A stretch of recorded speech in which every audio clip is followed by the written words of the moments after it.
Good morning, good morning. Welcome to In the Garden with Joyful Living. I am your host, Kimberly Dixon. I'm so excited. Give me just a moment to invite some friends.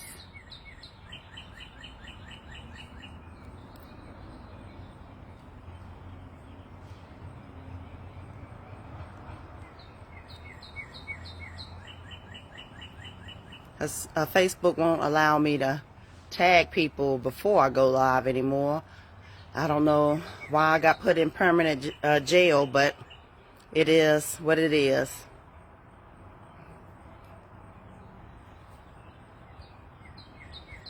Good morning, Pamela. Wow, you're up early this morning on the West Coast.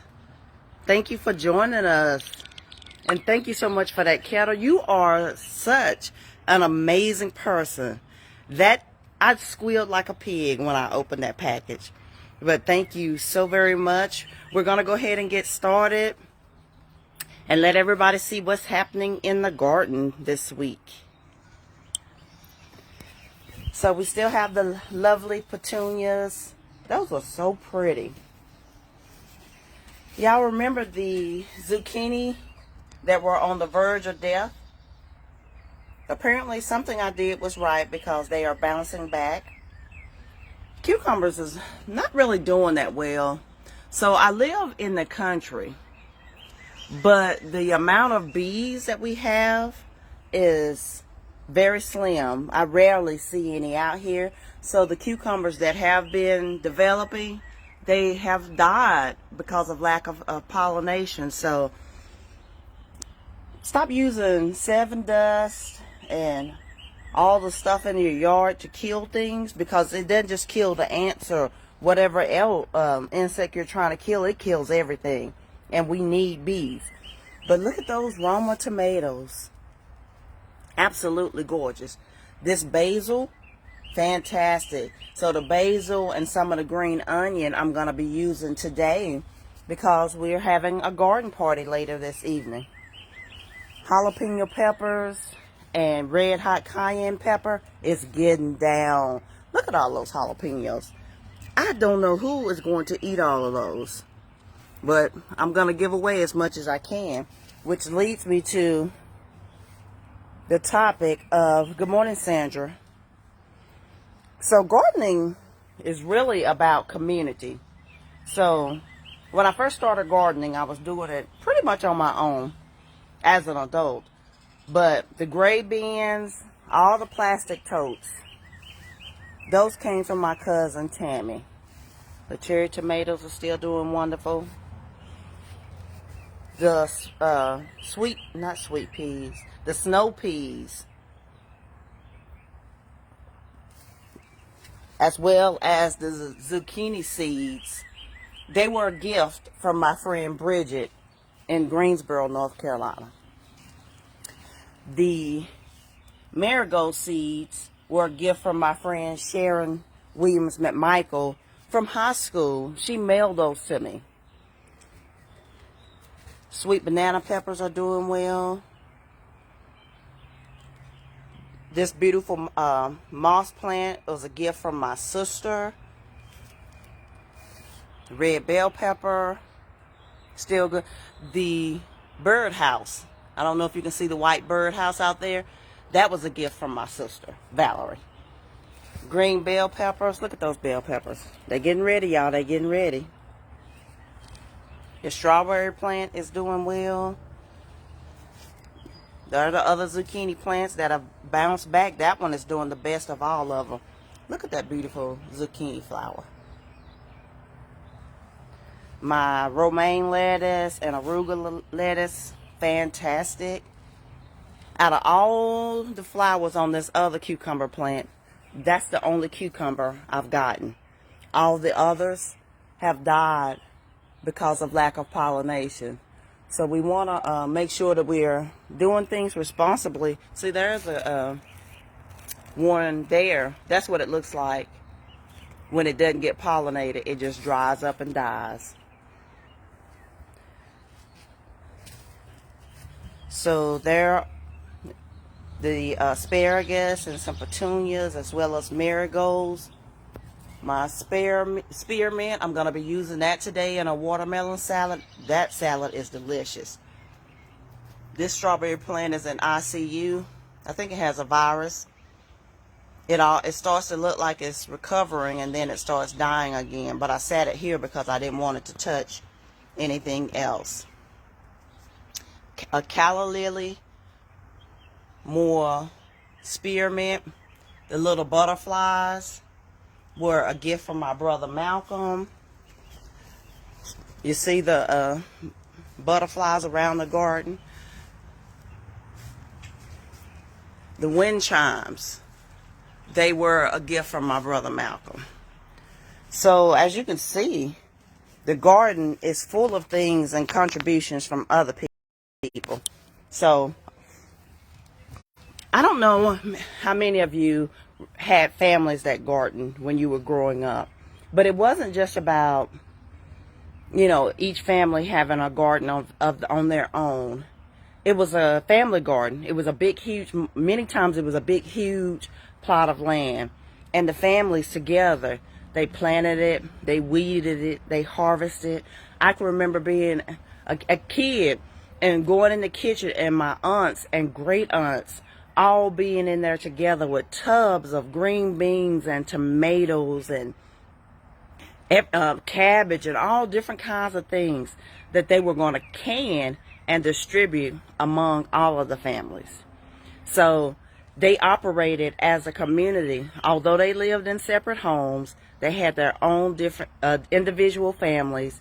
They operated as a community. They had a tribe, and they didn't do anything without their tribe. So today I want to take a couple of minutes to talk to you about your tribe. Who is your tribe? Are you trying to go at this life alone as a lone wolf? Somebody hurt you, maybe as a child. Somebody hurt you as an adult. It may have been a boyfriend or a girlfriend, a spouse, or a good friend. Somebody hurt you, and you decided that instead of allowing anyone else to hurt you again, you're not going to trust anybody. You're going to do this thing called life by yourself. We weren't created to live in isolation. We were not built for that.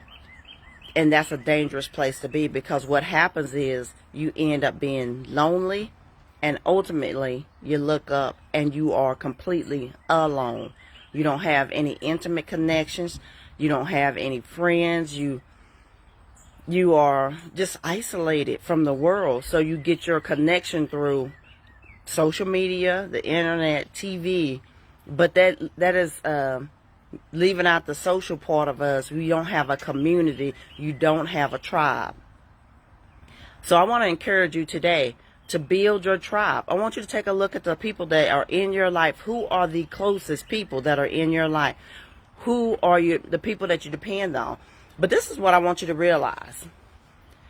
Even Jesus had a tribe. Now that's the Son of God. He didn't need a single thing, but yet one of the first things he started doing was building his community. He built his tribe. He didn't go anywhere without him. His closest confidants, John and Peter, didn't go anywhere without them. When he went to the garden to pray, he took them with him. He did take time to be alone, but 9 times out of 10, he had his tribe with him. Now, I want you to think about, also consider this. So in our life, we'd be like, I can't trust such and such. I can't, they are a snake net. Well, a snake is going to be a snake. If you know it's a snake, you handle it like it's a snake. Don't pick it up. It's going to bite. And especially if it's poisonous. But even a snake serves a purpose, because Jesus knew who Judas was. He knew someone in his tribe was going to betray him. He knew it was Judas. Yet he allowed him to stay. So you have to think about that. There are going to be people in your life that you cannot necessarily trust with everything. But you have to have those people who you can trust with your deepest, darkest secrets. The ones who are going to support you, the ones who are going to push you and propel you to your next level in life. But you need those ones who are also going to be like, you know what, Kim, girl, you wrong. You need to do that. You need to apologize. You need to set things right. You need to stop that. So we need this whole circle, all of these different personalities and different people in our life. We need them. Jesus had them. He had his trusted confidants, John and Peter. He had a Judas. He had the others in his life. They were still disciples and they still went with him, but he didn't take them with him everywhere he went. You need a tribe. You need a community. Our families operated as a community for generations. And I think that's part of what's missing today with some of our youth. They don't have that sense of community. They don't have a tribe. So they end up turning to gangs and other activities because they are looking for that connection. Your community gives you a connection. It gives you strength. It gives you a comfortable place. So today I want you to think about that. What did life look like for you when you were a child? Did you have a community of your aunts and your great aunts and your grandma and them, just all your cousins? What did that look and what did it feel like? And think about, are you offering that community to your children? I remember working with a girl. We still work together, but we in different departments and stuff now. And she told me she loved hearing stories about my family because she didn't know who her first cousins were. Now, I was stunned and couldn't imagine a world where my first cousins weren't a part of my life. My first cousins are more like my siblings. So I want us to really think about what our community looks like. Are you trying to go with this life as a lone wolf? It's a lonely, this world is hard, y'all. It can be hard. It's not hard all the time, but it can be hard and it can be disheartening when we try to go at it alone. It's just that much harder. We need support. We need love. Sometimes we need somebody to tell us to go somewhere and sit down. We need somebody to push us. We need a cheerleader in our camp. We need all of those things. We also need a Judas in your camp. So, but this is what a Judas does. It teaches you how to use your gifts that you are given innately, how to use your discernment. So when you can look at your community, you can look at your tribe, and you'll know to listen to that voice on the inside of you when it says, don't give that person your deepest, darkest secrets. If they can't hold Sue's secrets, they're not going to hold yours. But we need a full ecosystem, just like this garden needs it's a whole ecosystem. It has insects and flowers and ants and ladybugs and whiteflies and a host of other things, but it is a community. It's a whole ecosystem. When one part of the system is off, like my lack of bees, something in the community suffers. My cucumbers. Now things like your peppers, your not zucchini, your peppers, your eggplant, your tomatoes, they are self-pollinated. But things like cucumbers, all the squash varieties, whether it's yellow, zucchini, any kind of squash, it needs bees. It needs the pollinators. So your life is an ecosystem. There's a point and a purpose to everyone in it. Now, do you let your Judas be the one that's sitting beside you everywhere you go? Absolutely not. But take your Peter and your John with you. And then allow the other people in your life to serve their purpose. You may need their support in some other way at some point. But today, just remember, don't try to do this thing alone. It's lonely out here. It's hard out here. We are built as social creatures. So guys, this is going to be a short early in the Garden with Joyful Living because we have I have my garden party this afternoon, and we're going to be doing some setting up in the yard today, and then midday we're going to get haircuts. So wanted to get on a little bit early to give ourselves ample time to get everything all prettied up.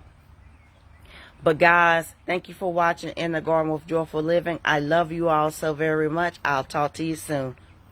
Bye-bye.